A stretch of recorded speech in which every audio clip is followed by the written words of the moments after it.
Oke, selamat pagi. Salam damai sejahtera saya ucapkan kepada semua kita, terutama para sahabat kebenaran, sahabat mutiara kebenaran yang mengikuti acara. Saya Dr. Stephen Einstein Liao dan masih bersama dengan kita semua akan membahas dan memandu kita dalam mempelajari Alkitab selama kurang lebih 1 jam atau 40 menit sampai 1 jam ke depan. Dan kita sudah sampai di kitab Ulangan pasalnya yang ke-24. Sungguh suatu pagi yang cukup cerah. Saya di sini di depan komputer dan juga ada jendela rumah saya. Saya bisa melihat keluar. Saya harap entah pagi, siang atau malam, kapanpun Anda sekalian mendengarkan rekaman ini, mutiara kebenaran ini, Anda berada dalam kondisi yang baik secara rohani, secara fisik, namun terutama secara rohani. Dan Bapak Ibu Saudara yang saya kasih dalam Tuhan, saya harap Anda siap mempelajari firman Tuhan sekarang. Ada satu pasal yang akan kita bahas, yaitu Ulangan pasal 24, dan kiranya Anda memiliki Alkitab untuk bisa membuka dan membahasnya bersama dengan saya. Baik. Dan kalau misalnya Anda baru saja bergabung dengan kita, Anda mendapatkan rekaman ini atau Anda mendengarkan rekaman ini entah di radio, entah di sebuah rekaman MP3 atau lain sebagainya, maka ketahuilah bahwa Mutiara Kebenaran sudah berlangsung cukup lama. Kita sudah membahas dari kitab Kejadian, Keluaran, Imamat, Bilangan, dan sekarang sudah sampai kitab yang kelima, yaitu kitab Ulangan, kitab terakhir dalam Pentatuk. Tujuannya adalah suatu hari kita bisa menyelesaikan sampai dengan Maleakhi tentunya. Itu masih panjang ya, masih lama sekali, bisa bertahun-tahun tentunya. Dan kita harap kita bisa menyelesaikan itu. Namun kita melangkah sehari demi sehari. Siapa tahu Tuhan sudah datang duluan sebelum kita menyelesaikan kitab Maleakhi. Dan tentu itu pengharapan semua orang yang sudah sungguh-sungguh mengenal Tuhan, bahwa kita berharap Tuhan akan segera datang atau Maranatha. Oke, baik, langsung saja kita masuk ke dalam pembahasan kita. Alkitab sudah siap dan kita akan membacanya. Sebelumnya kita akan berdoa terlebih dahulu. Mari kita bersatu dalam doa. Bapa yang di surga, Bapa yang kami kasihi, Bapa yang kami kenal di dalam Yesus Kristus, Tuhan. Di dalam segala situasi dan segala kondisi, kami tahu Engkau berdaulat dan Engkau memegang kendali, dan segala sesuatu bekerja untuk kebaikan bagi orang-orang yang mengasihi Engkau. Tuhan, apapun kondisi dunia ini, ada satu hal yang pasti, yaitu firman-Mu. Firman-Mu adalah kebenaran yang absolut. Oleh karena itu, dalam segala situasi kami dapat bergantung kepada firman-Mu itu. Tuhan, kami rindu makin mengerti, mengenal segala aspek, segala bagian dari firman-Mu, dan sambil kami mempelajari perjanjian lama, kami ingin mendapatkan pemahaman yang benar itu. Pimpinlah kami Tuhan, ini permohonan kami. Kami berdoa di dalam nama Yesus Kristus. Amin. Ulangan pasalnya yang ke-24.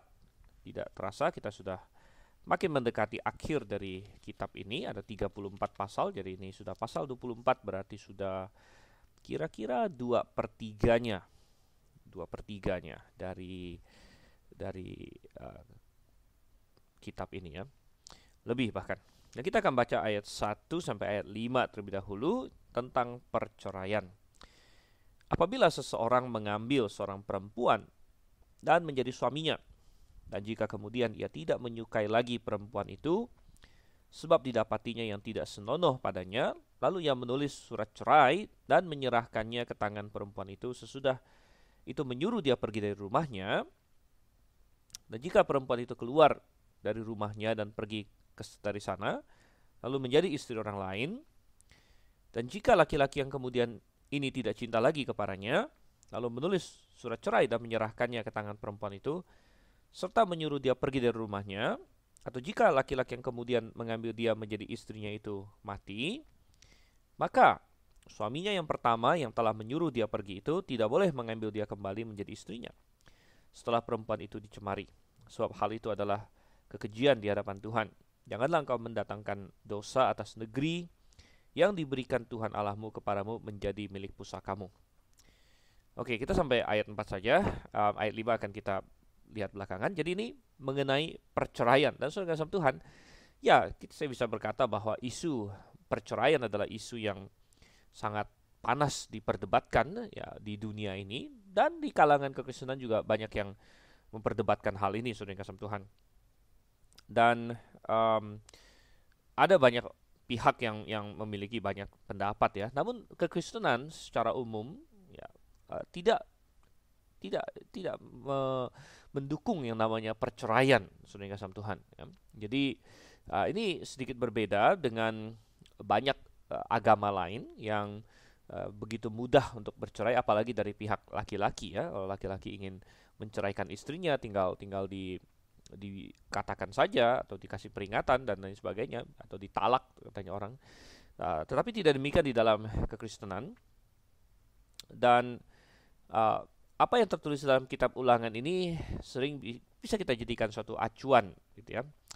Jadi ada beberapa hal yang perlu kita pahami di sini. Yang pertama adalah bahwa perikop ini tidaklah menyuruh orang menceraikan siapapun dalam kondisi apapun, ya, tidak menyuruh, tidak memerintahkan perceraian gitu. Jadi yang diperintahkan di dalam hukum ini adalah kalau sudah terjadi perceraian, begitu. Ada suatu hal yang diatur oleh Tuhan di sini. Jadi dari poin satu ini saja kita melihat banyak orang sudah salah pengertian. Mereka menganggap dari ayat dari Ulangan pasal 24 bahwa seolah-olah Tuhan senang dengan perceraian atau Tuhan memerintahkan perceraian begitu. Tidak.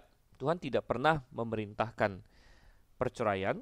Ulangan pasal 24 ini tidak memerintahkan perceraian, karena dimulai di ayat 1, apabila seorang mengambil seorang perempuan dan menjadi suaminya, dan jika kemudian ia tidak menyukai lagi perempuan itu. Jadi ini sedang menggambarkan suatu situasi yang sudah terjadi. Kalau misalnya ada yang menikah, kemudian setelah menikah ada masalahnya apa nanti kita akan bahas lebih lanjut lagi gitu ya.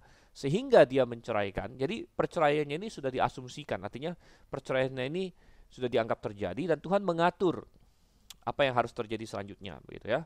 Tuhan mengatur bahwa sebenarnya perintahnya ada di ayat yang keempat begitu. Bahwa kalau wanita yang diceraikannya akhirnya menjadi istri orang lain, maka kalau pernikahan yang kedua itu, pernikahan wanita yang kedua ini gagal, apakah melalui cerai ataukah melalui kematian, dia tidak boleh kembali lagi menjadi istri dari laki-laki yang pertama. Jadi itu yang diatur sebenarnya dalam 4 ayat ini, bahwa suatu perceraian yang sudah terjadi, kalau misalnya salah satu pihaknya, wanitanya menikah lagi, kemudian dia lepas lagi dari pernikahan itu, entah itu melalui cerai lagi atau melalui kematian, dia tidak boleh lagi menjadi istri dari yang pertama. Itu yang diatur. Jadi perikop ini tidak menganjurkan perceraian, tidak memerintahkan perceraian, tetapi di sini adalah dia mengatur suatu situasi setelah perceraian. Ada suatu situasi yang diatur ya, bahwa tidak boleh menikah lagi kalau si wanita ini sudah menjadi istri orang lain. Kita asumsikan bahwa kalau dia belum menjadi istri orang lain, maka mungkin masih bisa kembali lagi kepada suaminya. Itu yang kita asumsikan di sini. Nah, dengan demikian kita melihat bahwa tidak ada perintah untuk perceraian, tidak ada anjuran untuk perceraian. Dan ini yang sering disalah tafsirkan oleh para rabi Yahudi.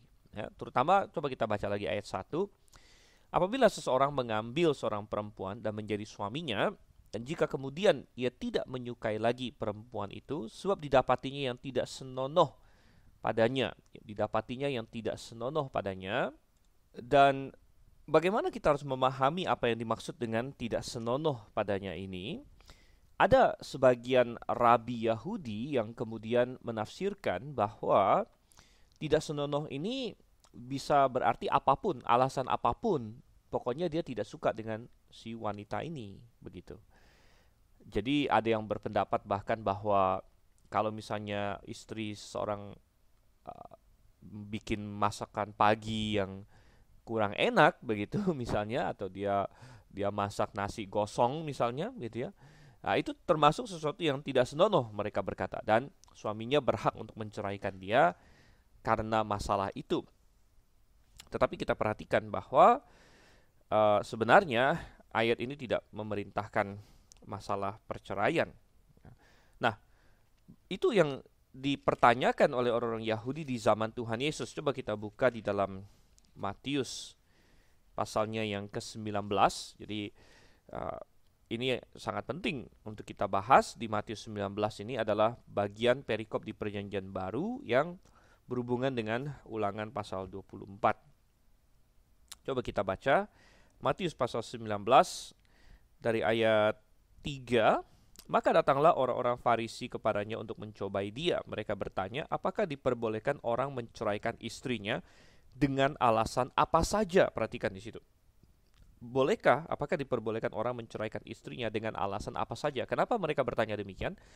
Karena yang tadi saya katakan tadi, ada rabi-rabi dan pendapat kebanyakan rabi Yahudi pada waktu itu, seorang suami boleh menceraikan istrinya untuk alasan apa saja, karena alasan apa saja itu dianggap sebagai sesuatu, dia mendapatkan sesuatu yang tidak dia senangi pada istrinya, sesuatu yang tidak senonoh pada istrinya, begitu. Tetapi bagaimana Yesus menjawab? Ayat 4, jawab Yesus, tidakkah kamu baca bahwa Ia yang menciptakan manusia sejak semula menciptakan mereka laki-laki dan perempuan, dan firman-Nya, sebab itu laki-laki akan meninggalkan ayah dan ibunya dan bersatu dengan istrinya sehingga keduanya itu menjadi satu daging. Demikianlah mereka bukan lagi dua, melainkan satu. Karena itu apa yang telah dipersatukan Allah tidak boleh diceraikan manusia. Oke, jadi Tuhan Yesus membenarkan mereka, mengkoreksi mereka dengan mengacu kepada desain awal. Jadi kalau misalnya ada suatu produk, ada suatu program ya yang didesain sedemikian rupa dan kemudian terjadi penyimpangan, maka untuk mengembalikan ke yang sebenarnya dia harus lihat aslinya seperti apa atau desain awalnya seperti apa. Oleh karena itu Tuhan Yesus mengutip kembali ayat firman Tuhan di dalam Kejadian 2 ayat yang ke-24, desain awal penciptaan, dan desain awal penciptaan adalah laki-laki meninggalkan ayahnya dan ibunya. Tentu perempuan juga demikian, walaupun tidak disebutkan karena sudah diasumsikan. Kemudian keduanya bersatu dan keduanya menjadi satu daging. Jadi sudah menjadi satu. Apa yang dipersatukan Allah tidak boleh diceraikan manusia. Jadi desain awal Tuhan bagi pernikahan adalah tidak ada perceraian. Oleh karena itu Tuhan berkata juga di dalam Maleakhi. Coba kita buka Maleakhi. Maleakhi pasal 2 ayatnya yang ke-16 begitu, atau kita mulai dari ayat yang ke-14 boleh. Maleakhi 2 ayat 14, dan kamu bertanya, oleh karena apa? Oleh sebab Tuhan telah menjadi saksi antara engkau dan istri masa mudamu, yang kepadanya engkau telah tidak setia, pada dialah teman sekutumu dan istri seperjanjianmu. Tuhan marah dengan orang-orang Yahudi yang mungkin mereka menikah waktu muda, ya, punya istri, lain sebagainya. Lalu setelah makin tua, istri juga makin tua dong, gitu kan? Nah ini penyakit banyak laki-laki. Nah, istri makin tua, dia cari yang muda lagi, begitu. Akhirnya dia kesampingkan istrinya yang awal, yang berjuang bersama dengan dia, yang menemani dia sejak masa mudanya. Dan Tuhan marah dengan praktek-praktek seperti itu. Ayat 15, bukankah Allah yang Esa menjadikan mereka daging dan roh? Dan apakah yang dikehendaki kesatuan itu? Keturunan ilahi. Jadi jagalah dirimu dan janganlah orang tidak setia terhadap istri dari masa mudanya. Ayat 16, sebab aku membenci perceraian, firman Tuhan Allah Israel, juga orang yang menutupi pakaiannya dengan kekerasan. Jadi Tuhan berkata ketidaksetiaan dalam pernikahan itu tidak bisa dicarikan jalan keluarnya melalui suatu tipuan hukum begitu. Mungkin ada orang yang bilang, saya bukan tidak setia kok sama istri saya setia, saya sudah ceraikan dia, baru saya menikah lagi begitu. Jadi banyak orang hari ini berpikir seperti itu.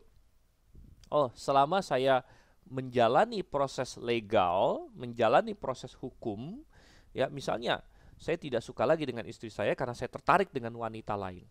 Ya, tetapi untuk menutupi kejahatan atau supaya saya tidak dibilang saya ini kayak orang yang selingkuh atau tidak setia, saya menjalani proses legal gitu. Saya menceraikan istri saya dulu, baru kemudian saya menikah dengan wanita yang satu ini lagi.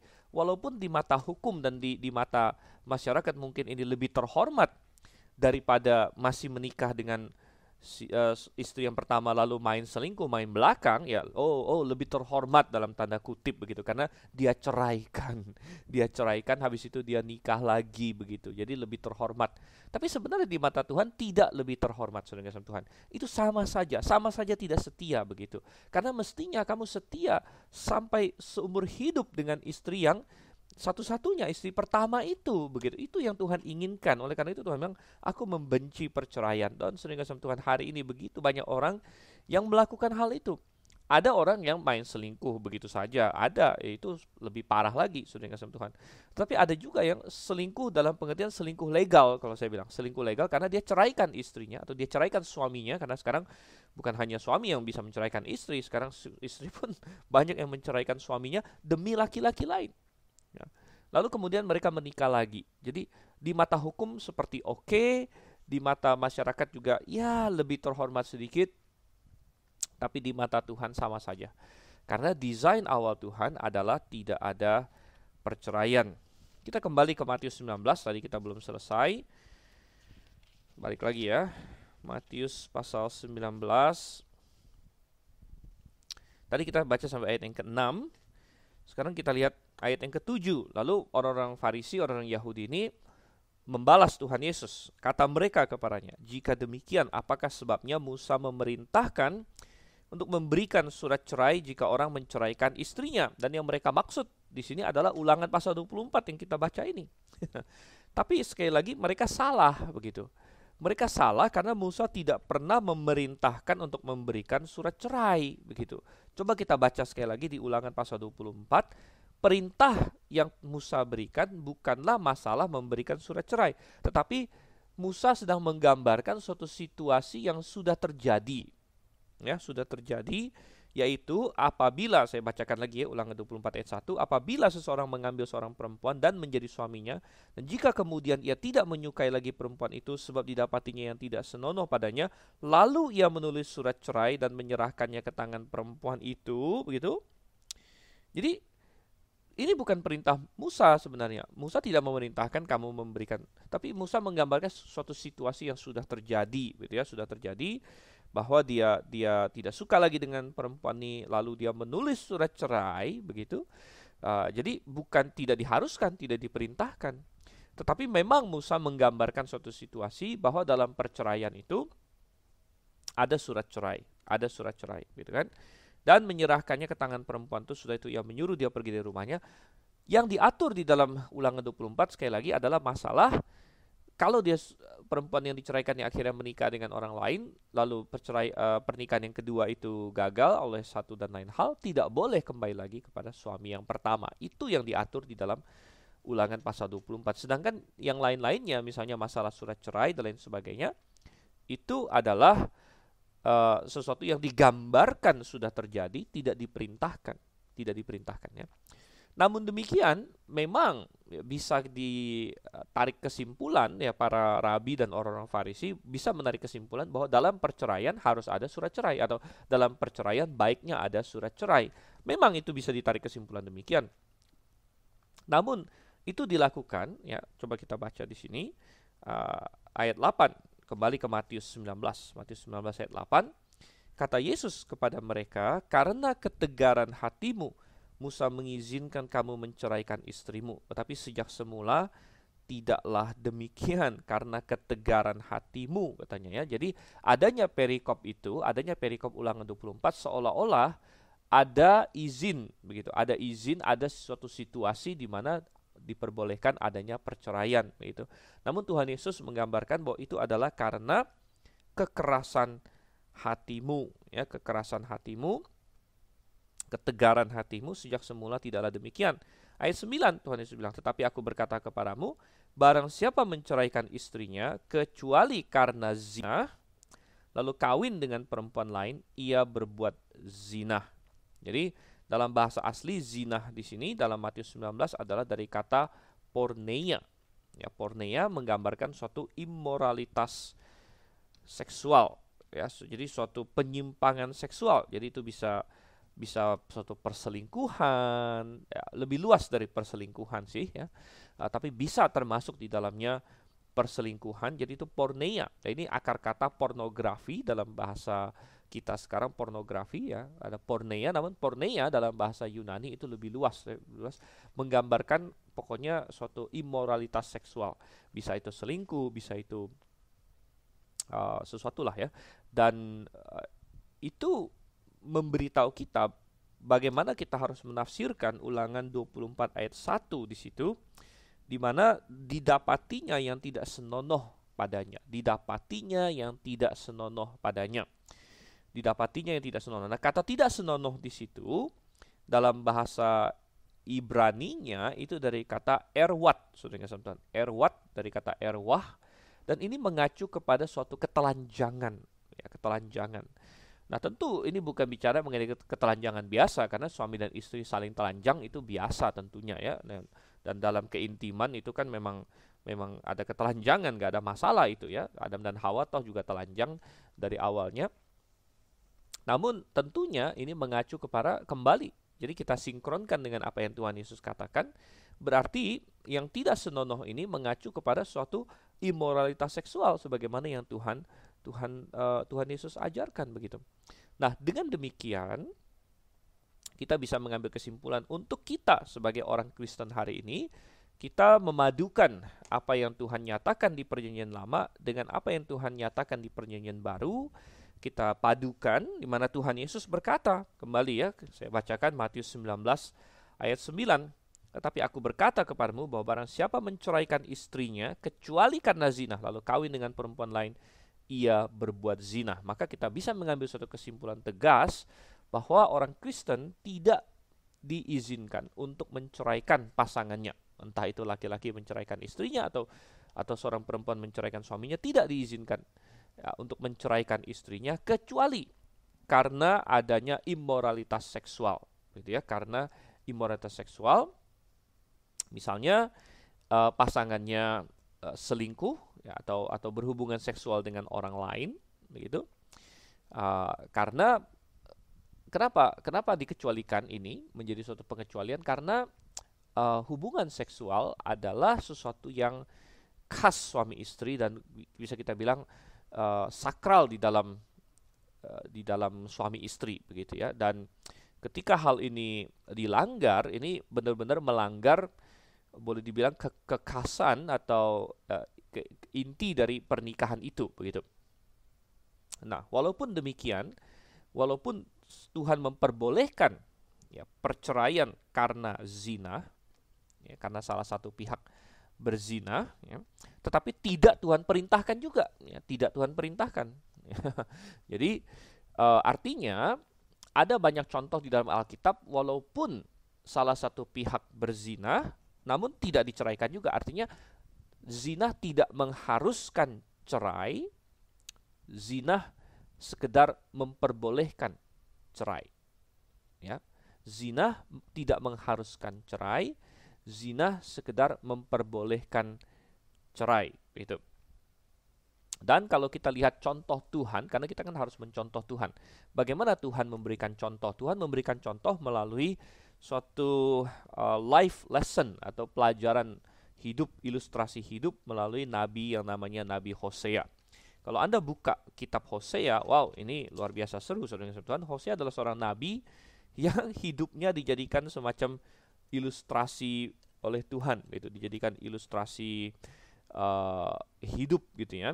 Hosea disuruh untuk menikah dengan seorang wanita yang dari awal Tuhan sudah katakan wanita ini wanita yang tidak setia, dan wanita ini namanya Gomer, gitu ya. Jadi Hosea disuruh menikah dengan seorang wanita namanya Gomer, dan Gomer ini ternyata benar sesuai yang Tuhan katakan, dia tidak setia. Jadi berkali-kali Gomer ini bersundal, begitu, bersundal. Jadi dia main laki-laki yang lain dan lain sebagainya. Namun apa yang Tuhan katakan kepada Hosea? Tuhan tidak menyuruh Hosea untuk menceraikan Gomer, namun Tuhan suruh Hosea untuk terus mengasihi Gomer, bahkan ketika Gomer terjual sebagai budak dan lain sebagainya, Hosea yang disuruh Tuhan untuk menebus Gomer kembali, ya, menebus dia kembali. Nah, ini untuk menggambarkan bagaimana Tuhan mengasihi Israel. Tuhan mengasihi Israel sedemikian rupa sehingga ketika Israel dalam tanda kutip selingkuh, gitu ya, bersundal dengan mengikuti dewa-dewi, ilah-ilah lain, Tuhan tetap menebus, Tuhan mengasihi Israel sedemikian rupa. Jadi ini adalah contoh teladan yang sangat baik sekali, di mana seorang suami, ya, istrinya selingkuh, namun dia tidak harus menceraikan dia, gitu. Melainkan dia bisa memenangkan dia kembali. ya. Nah, dengan demikian ya, maka benar apa yang Tuhan Yesus katakan di dalam Matius 19 bahwa perceraian itu adalah karena kekerasan hati. Kekerasan hati. Makanya ada izin untuk bercerai begitu. Kenapa ada kekerasan hati? Kalau kita lihat di kasus yang di Ulangan pasal 24 ini, tentu ini kekerasan hati ya, kekerasan hati dari dua-dua pihak. Pertama dari istri, dari pihak si istri yang diceraikan, ya, didapati sesuatu yang tidak senonoh. Berarti kan ada imoralitas seksual. Kalau bukan kekerasan hati, mana mungkin seorang istri tidak setia kepada suaminya, ya kan? Mana mungkin seorang wanita yang sudah bersuami, kalau bukan karena kekerasan hati, karena dosa dia selingkuh atau dia melakukan imoralitas seksual, itu kan kekerasan hati begitu. Kemudian ada juga kekerasan hati dari pihak suaminya. Kalau misalnya istrinya ini minta ampun, atau mau balik dan lain sebagainya dan mau bertobat ya, apakah bukan kekerasan hati juga kalau misalnya suaminya tetap tidak mau menerima dan tetap menceraikan dia gitu. Jadi harus ada kekerasan hati dari dua pihak baru perceraian itu terjadi. Dari pihak yang bersalah nomor satu ada kekerasan hati ya, entah suami entah istri yang duluan tidak setia. Kemudian kekerasan hati dari pihak yang satunya lagi untuk tidak mengampuni, tidak menerima kembali ya pasangan yang sudah menyimpang itu. Nah, secara praktis sebagai gembala sidang ya, saya biasanya menasihatkan jemaat seperti ini ya. Kapan seseorang boleh bercerai atau menikah lagi begitu ya? Kita selalu berkata bahwa dari pihak kita sebagai orang Kristen, kalau kita adalah pihak orang yang lahir baru, kita menjauhi cerai sejauh-jauhnya, sebisa mungkin. Ya, menjauhi cerai sebisa mungkin karena kita tahu bahwa itu bukan desain awal Tuhan. Kita sudah baca di Maleakhi bahwa aku benci perceraian, tadi yang sudah kita baca, begitu. Jadi kita menghindari perceraian, begitu. Kalau kita diceraikan, nah itu lain lagi. Ya, pihak sana yang menceraikan, begitu. Pihak sana yang menceraikan.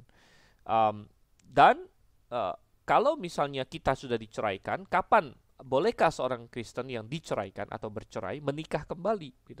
Nah, saya selalu menasihati sebenarnya selama belum ada pernikahan kembali, kita masih berusaha rujuk begitu. Ya, sebelum ada pernikahan kembali. Jadi misalnya dua orang bercerai. Tapi dua-duanya single terus nih, udah bercerai. Maka kalau datang konseling kepada saya akan mencoba mengkonseling, coba rujuk kembali. Coba balikan lagi begitu. Ya, balikan lagi. Karena memang kalian adalah suami istri dari awalnya begitu, dan perceraian ini bukan sesuatu yang baik begitu. Kalau misalnya kalian bisa balik kembali itu bagus. Namun kalau misalnya salah satunya sudah menikah kembali, menikah lagi dengan orang lain nih misalnya begitu ya, maka saya menasihatkan bahwa pihak yang satunya lagi juga boleh menikah lagi, sudah boleh menikah lagi begitu. Oke. Dan ini mengapa nasihat saya demikian? Karena berarti bahwa yang satunya lagi itu, pihak yang satunya lagi sudah mempermanenkan perceraian itu gitu, karena dia sudah menikah lagi. Maka kemungkinan untuk rujuk itu boleh dibilang sudah tidak ada. Tidak ada, karena kalau dia mau rujuk lagi berarti dia harus bercerai lagi dengan pernikahannya yang satu itu begitu. Karena dia sudah menikah begitu kan. Nah, sedangkan kita membaca di Ulangan pasal 24 bahwa Tuhan tidak mau kawin cerai demikian. Makanya ada perintah di Ulangan 24 yang kita baca ini, kalau terjadi perceraian lalu istrinya menikah lagi, dan ini mungkin bisa dibalikkan juga ya terhadap yang pihak suaminya. Nah, istrinya menikah lagi, maka kalaupun pernikahan yang kedua ini bubar karena cerai atau karena meninggal, tidak boleh balik lagi katanya. Tidak boleh balik lagi karena itu kekejian bagi Tuhan. Ya, mengapa demikian? Ya, Tuhan tidak ingin beberapa hal terjadi. Nomor satu, Tuhan tidak ingin misalnya ada praktek tukar-tukaran istri begitu. Ya, jadi nanti misalnya ada keluarga yang coba kita tukaran istri sebentar gitu kan. Jadi ini saya ceraikan punya saya, kamu ceraikan punya kamu, kita tukaran istri nanti balik lagi begitu. Oh, itu tidak benar gitu. Dan nomor dua, Tuhan ingin berkata bahwa kalau kamu mau bercerai, pikirkan baik-baik. Gitu. Ini adalah suatu hal yang bukan main-main gitu. Ini bisa menjadi suatu hal yang permanen gitu kan. Jadi bukan hal yang baik, bukan hal yang main-main. Jadi kita harus melihat perceraian itu seperti, kan Tuhan bilang sebenarnya keduanya sudah menjadi satu daging begitu. Itu seperti suatu amputasi sudah dengan Tuhan. Jadi sebegitu beratnya perceraian itu bagi orang Kristen mestinya kita harus melihatnya semacam amputasi yang tidak kita lakukan selain kalau sudah no hope begitu. Tidak ada seorang pun yang mau mengamputasi misalnya kakinya. Ya, kecuali kalau misalnya ada kanker di kakinya atau apa yang mematikan di kakinya tersebut begitu. Nah, oleh karena itu orang Kristen harus memandangnya demikian. Dan untuk memberikan suatu rangkuman bagi mungkin ada orang-orang muda yang mendengarkan ini, Anda yang belum menikah, maka kita harus merangkumkan hal ini dan kita berkata bahwa konsep pernikahan dalam Kristen adalah untuk seumur hidup, itu desain dari awalnya. Oleh karena itu, perhatikan siapa yang Anda nikahi begitu. Lebih baik Anda berhati-hati sebelum menikah dan lebih teliti, lebih waspada dan lebih menyelidiki sebelum menikah ya, daripada sesudah menikah baru Anda kalang kabut dan lain sebagainya begitu. Dan Anda ikuti perintah Tuhan, orang percaya menikah dengan sesama orang percaya, ya, itu sudah menghilangkan banyak sekali masalah. Bukan berarti tidak ada masalah ya, ada orang percaya yang kacau juga ya. Namun sedikitlah porsinya, begitu persentasenya. Tetapi ketahuilah bahwa konsep perceraian di dalam kekristenan itu adalah konsep yang kita jauhi. Kita jauhi, apalagi sebagai pihak yang lahir baru, begitu kita menjauhi konsep itu. Memang ada provisi atau ada pengecualian bahwa perceraian ya, boleh kalau karena zina, namun diperbolehkan bukan berarti diharuskan. Ya, sekali lagi diperbolehkan bukan berarti diharuskan. Dan ada contoh-contoh yang Tuhan berikan di mana melalui Nabi Hosea bahwa ada orang yang selingkuh, ada orang yang berzina pun tidak serta-merta diceraikan, begitu. Dimana kalau masih ada kesempatan untuk bertobat, untuk rujuk, itu adalah yang the best. Apalagi untuk anak-anak, demi anak-anak dan sebagainya, suatu keluarga yang utuh itu sangat baik sekali. Namun apabila tidak ada kemungkinan rujuk lagi, misalnya kita diceraikan, ya, kemudian pihak yang satunya lagi sudah menikah lagi dengan orang lain, maka pihak yang innocent, pihak yang diceraikan ini bisa menikah kembali, gitu ya. Oke, jadi itu harus dipahami. Sekarang kita kembali ke Ulangan pasalnya yang ke-24. Kita lanjutkan pembahasan kita, ayat yang kelima dikatakan di sini. Apabila baru saja seseorang mengambil istri, janganlah ia keluar bersama-sama dengan tentara maju berperang, atau dibebankan sesuatu pekerjaan. 1 tahun lamanya ia harus dibebaskan untuk keperluan rumah tangganya dan menyukakan hati perempuan yang telah diambilnya menjadi istrinya. Oke, jadi sebenarnya perintah ini sudah ada muncul juga di pasal sebelumnya yang pernah kita bahas, pasal tentang peperangan itu, pasal berapa?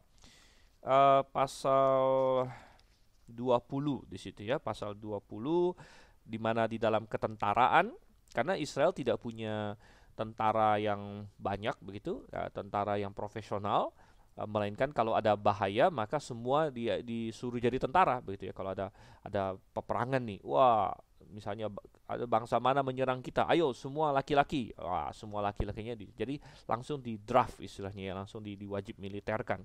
Namun ada pengecualian ya, ada pengecualian di pasal 20 sudah dikasih tahu pengecualiannya, yang baru bikin rumah, yang baru bikin kebun anggur, dan yang baru menikah begitu. Yang bertunangan di situ ya, baru bertunangan atau menikah tidak usah wajib militer. Jangan sampai belum sempat katanya ya menikmati sudah mati duluan begitu ya, dan istrinya diambil orang atau kebun anggurnya dinikmati orang lain. Jadi ini diulangi lagi di sini ya. Dan sangat menarik sekali bahwa Tuhan ingin di dalam pernikahan, katanya 1 tahun lamanya ia harus dibebaskan untuk keperluan rumah tangganya dan menyukakan hati perempuan yang telah diambilnya menjadi istrinya. Jadi Tuhan menganggap bahwa adalah suatu tugas juga bagi para suami untuk menyukakan hati istrinya, begitu ya. Jadi kalau kita menikah kan kita mestinya saling mengasihi dan mestinya saling menyukakan. Ya, jadi suami mencari kesukaan istrinya, istri mencari kesukaan suaminya. Nah ini baru timbal balik, baru saling mengasihi begitu kan. Istri ingin suaminya bahagia, dan suami juga ingin membahagiakan istrinya. Nah, ini penting ya. Jadi ini suatu hal yang uh, mungkin bagi kita zaman sekarang sepertinya sudah lumrah ya, namanya menikah kan kita mau saling membahagiakan ya. Namun demikian saudara-saudara, ingat di zaman dulu pernikahan itu banyak yang bersifat dijodohkan ya, dan banyak orang menganggap pernikahan itu sebagai suatu kewajiban ya, kewajiban dalam hidup ini. Jadi ya, saya wajib menikah, saya wajib sebagai suami mungkin saya punya tanggung jawab ya, menyediakan makanan, menyediakan uang dan sebagainya. Namun tidak ada mencoba ini menjalin hubungan emosional itu. Nah, ini tidak boleh demikian. Ya, tidak boleh demikian, melainkan memang keduanya harus menjadi satu katanya kata Tuhan ya. Dan ketika keduanya menjadi satu, maka ketika kita membahagiakan pasangan kita, dengan sendirinya berarti kita membahagiakan diri kita sendiri juga gitu. Karena ketika pasangan kita berbahagia, maka kita ikut berbahagia. Oke. Lanjut lagi, Ulangan 24 ayat 6. Dan di sini ada berbagai hukum yang akan kita baca dan komentari. Janganlah mengambil kilangan atau batu kilangan atas sebagai gadai, karena yang demikian itu mengambil nyawa orang sebagai gadai. Oke, jadi di tempat yang sebelumnya di pasal 23 kita ada membaca Tuhan melarang orang Israel ketika ada saudaranya Israel yang jatuh miskin lalu perlu pinjaman dan lain sebagainya, yang dipinjamkan tapi tidak boleh dibungakan. Itu ada di pasal 23 ayat 19 gitu ya. Tetapi walaupun tidak dibungakan, namun boleh ada jaminan gadai gitu ya. Jadi jaminan bahwa kamu ini hutang sama saya loh, begitu. Jaminannya apa, begitu. Jaminannya apa? Jadi itu disebut gadai. Namun Tuhan mengatur di sini di pasal 24 bahwa dalam mengambil gadai jangan keterlaluan gitu. Jangan mengambil gadai itu kilangan atau batu kilangan atas katanya. Apa itu kilangan atau batu kilangan atas? Dalam KJV ini diterjemahkan sebagai millstone. Jadi ini adalah sepertinya alat atau batu yang dipakai untuk mengilang ya, untuk membuat makanan mereka begitu ya, misalnya untuk mengilang gandum dan lain sebagainya ya. Jadi artinya ini sesuatu yang mereka butuhkan begitu. Jadi ini bisa kita terapkan kepada hal-hal lain ya. Misalnya di dunia modern ini, kalau misalnya seseorang, suatu keluarga mata pencahariannya itu Gojek katakanlah gitu ya. Gojek, lalu dia jatuh miskin, dia minta bantuan temennya, dia pinjam uang, oke, boleh ya. Gadainya apa gadainya, tapi lalu diambil motornya misalnya, padahal dia kerjanya Gojek. Lalu gimana cara dia bisa kerja begitu kan? Nah, ini yang Tuhan bilang janganlah seperti itu gitu ya, karena itu seperti mengambil nyawa orang sebagai gadai gitu. Ya, jadi intinya Tuhan ingin kita berbelas kasihan kepada sesama kita, kita bermurah hati gitu. Karena orang yang murah hati, Tuhan akan bermurah kepadanya. Prinsipnya pokoknya samalah. Sebagaimana kita ingin orang perlakukan kita, kita perlakukan orang demikian. Ini yang Tuhan Yesus ajarkan. Ayat 7, apabila seseorang kedapatan sedang menculik orang, salah seorang saudaranya dari antara orang Israel, lalu memperlakukan dia sebagai budak dan menjual dia, maka haruslah penculik itu mati. Demikianlah harus kau hapuskan yang jahat itu dari tengah-tengahmu. Nah, ini yang kembali saya katakan menjadi perbedaan besar antara perbudakan yang diatur di dalam Alkitab ya. Bukan Tuhan menginginkan perbudakan, tapi Tuhan mengatur perbudakan yang sudah ada ya, karena manusia jauh sebelum Musa pun sudah saling memperbudak ya. Tapi berbeda sekali perbudakan yang diatur di dalam Alkitab dengan perbudakan katakanlah di dunia modern, perbudakan di Amerika, di Eropa, bahkan di zaman Romawi ya. Karena di zaman Romawi segala macam perbudakan itu sering terjadi atas penculikan. Jadi orang-orang tertentu diculik ya, diambil, direbut ya, dijual sebagai budak. Nah, praktek seperti ini Tuhan sangat tidak suka begitu ya, dan Tuhan bilang orang yang melakukan itu bahkan harus dihukum mati gitu. Jadi perbudakan di Israel itu karena apa? Ya, sudah pernah kita bahas, perbudakan di Israel sebenarnya adalah suatu bentuk kerja untuk membayar balik ya sebenarnya ya. Karena biasanya ada orang yang bangkrut, ada orang yang hutang kebanyakan dia nggak bisa bayar, atau dia melakukan suatu kesalahan, misalnya dia mencuri atau dia tidak sengaja membuat membuat kerusakan ya. Misalnya Anda membakar sesuatu lalu kebakar rumah orang begitu kan. Anda harus ganti rugi rumah orang, Anda nggak punya uang sama sekali begitu. Nah, gimana cara membayarnya begitu? Nah, salah satu caranya adalah bekerja. Dan bekerja itu sebagai budak begitu. Bekerja sebagai budak, tapi dibatasi oleh Tuhan ya, 7 tahun maksimum, tahun ke-7 sudah harus keluar. Jadi perbudakan itu seperti kerja sebenarnya sih ya, kerja tanpa bayar sebenarnya untuk membayar sesuatu yang lain gitu, misalnya membayar kerugian dan lain sebagainya. Dan tidak boleh ada orang yang diculik ya, artinya di luar kemauan dia diculik dan dijual sebagai budak, tidak boleh ya. Jadi itu diatur oleh Tuhan sedemikian rupa. Ayat 8. Kita lanjut lagi di sini. Hati-hatilah dalam hal penyakit kusta dan lakukanlah dengan tepat segala yang diajarkan imam-imam orang Lewi kepadamu. Apa yang kuperintahkan kepada mereka haruslah kamu lakukan dengan setia. Ingatlah apa yang dilakukan Tuhan Allahmu kepada Miriam pada waktu perjalananmu keluar dari Mesir. Ya, penyakit kusta adalah penyakit yang menular dan cara menyelesaikan penyakit menular adalah dengan karantina sebenarnya ya. Jadi orang yang sakit kusta itu harus dipisahkan dari masyarakat begitu. Jadi harus diatur dengan benar, dan ini sangat menarik sekali karena saya merekam ini di zaman pandemi COVID-19 di tahun 2020. Saya tidak tahu kapan Anda mendengarkan rekaman ini. Dan ya tentu semua orang yang ya sedang menjalani pandemi ini, kita tahulah konsep karantina gitu ya, bahkan hampir di semua negara sudah melakukan apa yang namanya lockdown ya, walaupun anehnya memang dalam lockdown yang COVID ini semua di lockdown ya. Biasanya kalau ada penyakit yang dikarantina itu yang sakit saja begitu. Namun rupanya untuk COVID ini bukan cuma yang sakit yang dikarantina, semua orang dikarantina dengan Tuhan. Dan itu karena katanya ada cukup banyak persentase orang yang kena COVID yang tidak menimbulkan gejala sehingga tetap sehat. Ya itu ininya. Ya walaupun sebenarnya benar atau tidaknya lockdown segala macam itu nanti belakangan akan dibahas lah ya. Karena saya merekam ini Juni 2020, pandemi masih berlangsung.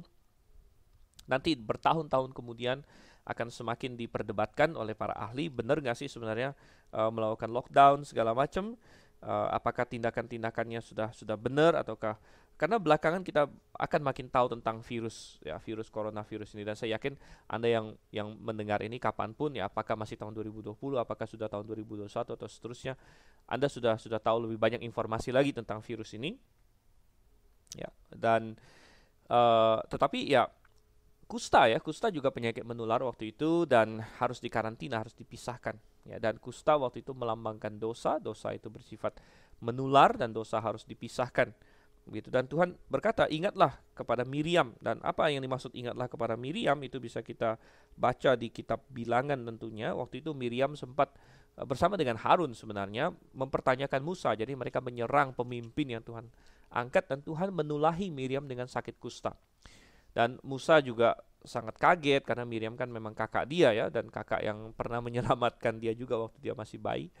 Namun bagaimanapun juga ya, Musa itu kan pemimpin, jadi tidak peduli dia itu adik atau lain sebagainya, dia memegang kehormatan Tuhan di situ.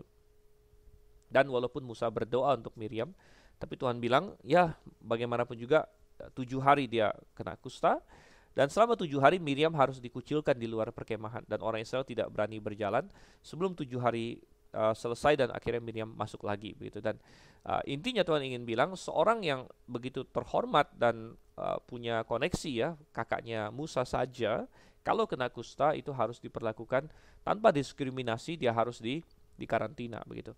Maka ini bisa menjadi pola untuk semua kasus-kasus yang lain gitu. Ayat 10. Apabila engkau meminjamkan sesuatu kepada sesamamu, janganlah engkau masuk ke rumahnya untuk mengambil gadai daripadanya. Haruslah engkau tinggal berdiri di luar, dan orang yang kau beri pinjaman itu haruslah membawa gadai itu keluar kepadamu. Ya, intinya kalau kita meminjamkan sesuatu kepada orang, kita tetap harus menjaga kehormatan orang tersebut. Jangan lalu kita menganggap dia rendah, kita injak-injak bahkan harga dirinya begitu kan. Ada orang yang dia mau pinjamkan tapi waduh, ditusuk pakai kata-kata begitu. Wah, ditusuk, diremehkan, direndahkan, diceramahin seolah-olah dia itu gimana. Ya, waduh, nggak usah juga sih ya. Memang ada orang yang dia berandalan mungkin yang perlu dimarahin dan diceramahin, ya itu wajar-wajar saja. Tetapi ya tidak semua orang seperti itu. Ada orang yang memang kesusahan sudahnya sama Tuhan. Dan mungkin bukan salah dia juga begitu. Mungkin situasi hidup dan lain sebagainya. Ya ada banyak hal yang bisa terjadi membuat seorang jatuh susah, dan ya, kalau kita mau meminjamkan ya janganlah kita menghancurkan harga diri orang tersebut gitu kan. Jadi jangan kita kayak masuk ke rumahnya main ambil sembarangan begitu. Ayat 12, jika ia seorang miskin, janganlah engkau tidur dengan barang gadaiannya. Kembalikanlah gadaian itu kepadanya pada waktu matahari terbenam, supaya ia dapat tidur dengan memakai kainnya sendiri dan memberkati engkau, maka engkau akan menjadi benar di hadapan Tuhan Allahmu. Jadi diasumsikan kalau orang itu orang miskin, mungkin dia tidak punya banyak barang yang bisa digadaikan. Ya, namanya sudah miskin. Kebanyakan orang tidak mau kok pinjam-pinjam uang dari orang begitu ya. Kalau masih ada barang yang bisa dia jual, mungkin sudah dia jual. Sehingga kalau seseorang sudah sampai jatuh miskin sedemikian rupa, sampai dia perlu meminjam dan sebagainya, barangkali tinggal pakaiannya begitu, tinggal pakaiannya. Jadi dia gadaikan bahkan pakaiannya. Dan kalau Anda mau mengambil itu sebagai barang apa istilahnya jaminan lah begitu ya, gadai begitu ya, maka janganlah Anda ya, istilahnya Tuhan berkata kalau malam hari balikinlah ke dia gitu. Balikin aja ke dia. Jangan sampai dia malam-malam nggak bisa tidur karena kedinginan, karena selimut dia atau baju jubah dia sudah digadaikan kepada kamu begitu. Dan ini pernah terjadi di Israel. Kalau kita baca di kitab Nabi-Nabi, Amos 2 ayat 8 ya, Tuhan sangat marah kepada orang-orang besar yang semena-mena begitu ya. Dan termasuk kita lihat Amos 2 ayat 8, mereka merebahkan diri di samping setiap mezbah di atas pakaian gadaian orang, dan minum anggur orang-orang yang kena denda di rumah Allah mereka. Jadi perhatikan di sini, di atas pakaian gadaian orang. Jadi mereka mengabaikan apa yang Tuhan katakan, bahwa jangan keterlaluan terhadap sesamamu. Kalau Anda mengambil gadai sampai orang harus menggadaikan pakaiannya, udahlah biarin aja lah, kamu nggak usah terlalu mengejar dia sedemikian rupa begitu. Oke, ayat 14. Janganlah engkau memeras, kembali ke Ulangan 24 ya. Ayat 14, janganlah engkau memeras pekerja harian yang miskin dan menderita, baik ia saudaramu maupun seorang asing yang ada di negerimu di dalam tempatmu. Pada hari itu juga harus engkau membayar upahnya sebelum matahari terbenam. Ia mengharapkannya karena ia orang miskin, supaya ia jangan berseru kepada Tuhan mengenai engkau dan hal itu menjadi dosa bagimu. Ya, Tuhan selalu membela orang yang kecil, orang yang lemah, tapi tidak pernah secara membabi buta ya. Artinya baik orang kaya maupun orang miskin sama di mata Tuhan sebenarnya. Sama-sama harus berlaku benar. Ya, tidak boleh keadilan itu memihak kepada sebelah. Memihak kepada orang kaya tidak boleh. Memihak kepada orang miskin juga tidak boleh gitu. Jadi ini kadang-kadang bisa terbalik-balik. Misalnya ada peraturan di Indonesia, kalau mobil tabrak motor pasti menang. Walaupun kadang-kadang motornya salah gitu ya, itu tidak boleh juga seperti itu ya. Kita tidak boleh bela mana-mana, tidak boleh bela keadilan, ini bicara keadilan ya. Namun Tuhan selalu memperjuangkan hak-hak orang yang tertindas ya. Jadi Tuhan memperjuangkan hak orang yang miskin, hak orang yang tertindas, itu Tuhan perjuangkan. Dan di ayat ini dikatakan kalau orang miskin, orang kecil berseru pada Tuhan, Tuhan dengarkan itu, Tuhan dengarkan.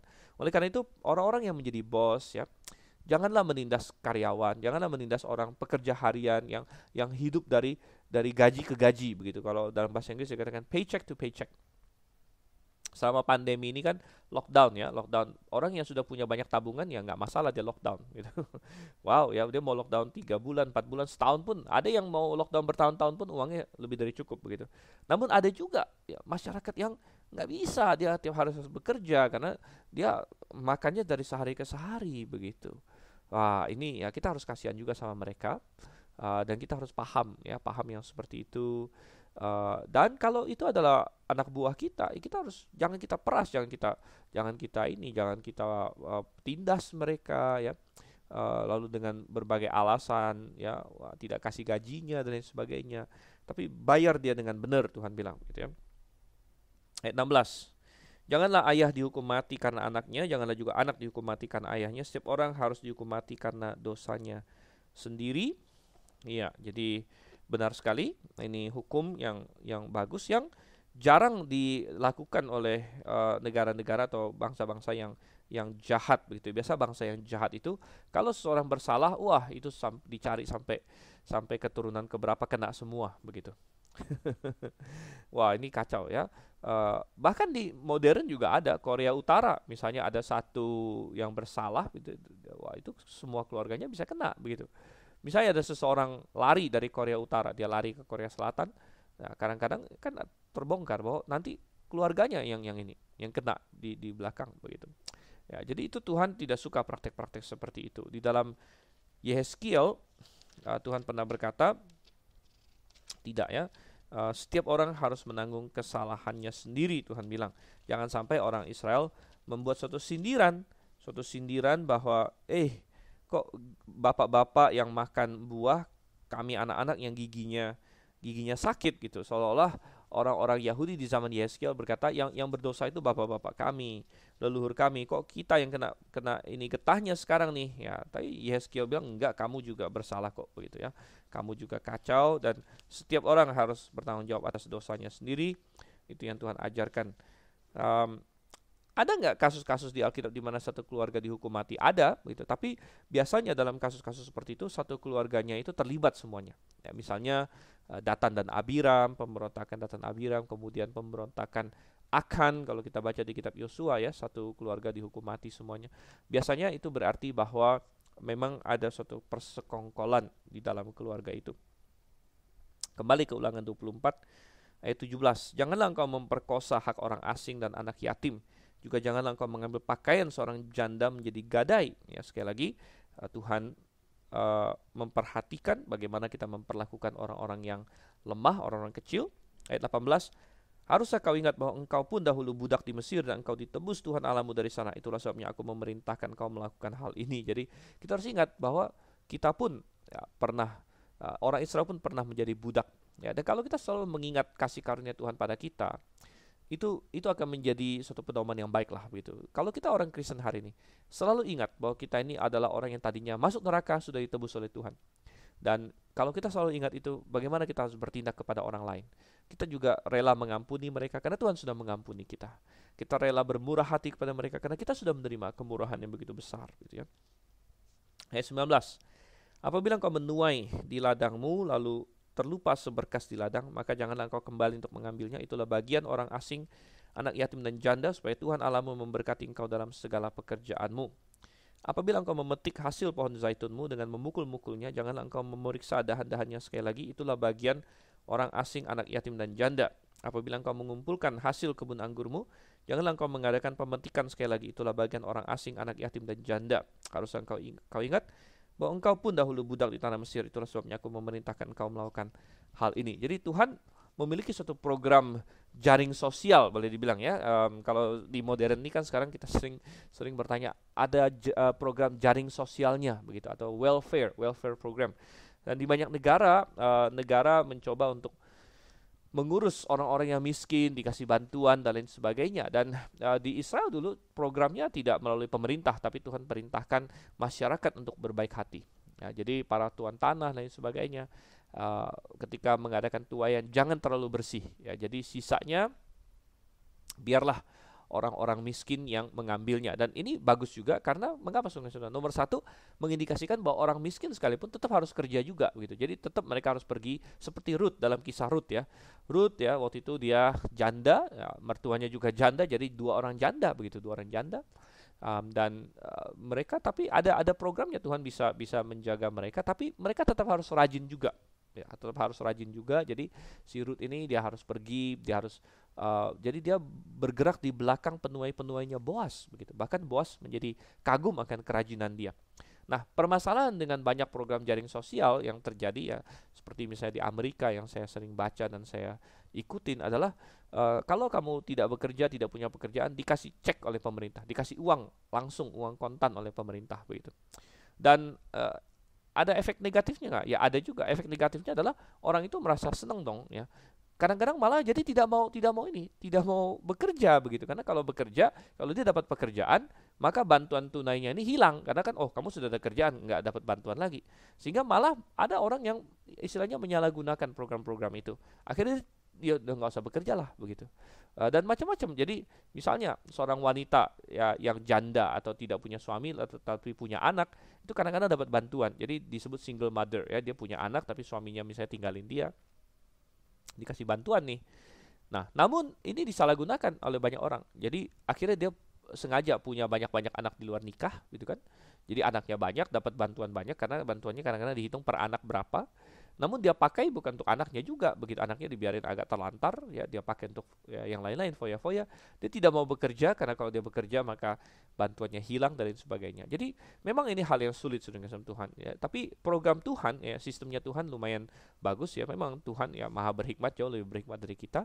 Dan dalam program welfare-nya Israel, program jaring sosialnya, nomor satu tidak tersentralisasi di pemerintah, melainkan ya tergantung kepada masyarakatnya. Masyarakat punya hati yang baik begitu, Tuhan perintahkan, dan tetap mengharuskan si orang miskin yang Tuhan pedulikan ini untuk bekerja. Mereka tetap harus pergi ke ladang, mereka harus cari. Ya, namun ada di situ Tuhan perintahkan supaya para tuan tanah meninggalkan ya sebagian dari tuayannya untuk orang-orang miskin. Oke, jadi sangat indah semua ini. Saudara kasih Tuhan, kita belajar dengan baik, dan kita tutup dalam doa, kita akhiri. Bapa di surga, terima kasih Engkau telah menolong kami. Kiranya Engkau terus bukakan hati dan pengertian kami akan kehendak-Mu, desain-Mu, kehendak-Mu dalam hidup kami. Pimpin kami. Kami berdoa dalam nama Yesus Kristus. Amin. Kita akan berlanjut lagi dalam pasal-pasal selanjutnya di sesi-sesi yang berikutnya. Jangan Anda ketinggalan. Sampai berjumpa. Maranatha.